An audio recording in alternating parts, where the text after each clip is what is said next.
Hi everybody, welcome back to Happy Bake Day, where every day is a happy bake day.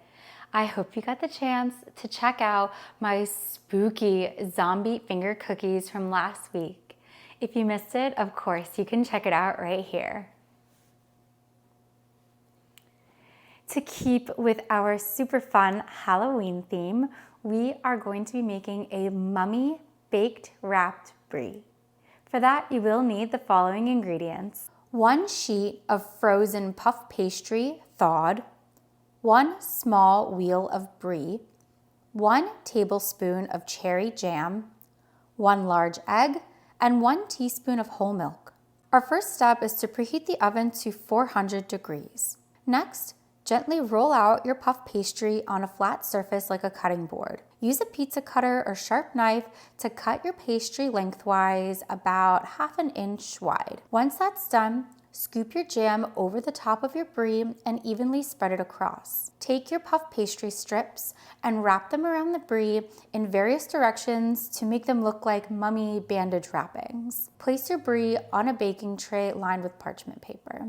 Combine your egg and your milk in a small bowl and whisk it together with a fork or a whisk. Then use a basting brush to baste your egg wash over the top of your pastry strips. Once that's done, this is ready for baking. You're going to bake your brie in the oven for about 20 to 25 minutes or until your puff pastry is a beautiful golden brown. And with that, our mummy baked wrapped brie is done. Mine smells so good. The brie stayed together very nicely. It's got that rind still on the outside. My puff pastry, you can see, is beautifully golden brown. And then the cherry jam kind of solidifies a little bit on the top to give it a sweet tart flavor, which is going to be really nicely paired with our creamy brie center.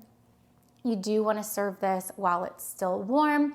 You can serve it with grapes, apple slices, or your favorite cracker, but this is a great appetizer for any Halloween or even a fall afternoon party. Thank you so much for joining me today while we made this delicious baked wrapped mummy brie. Don't forget to like the video and subscribe to the channel if you had fun baking with me today. I appreciate each and every single subscriber as you join me on this journey from banker to baker. Don't forget to visit my website or follow me on social media for this and all of my other delicious recipes. Until next time, I hope you have a very happy bake day.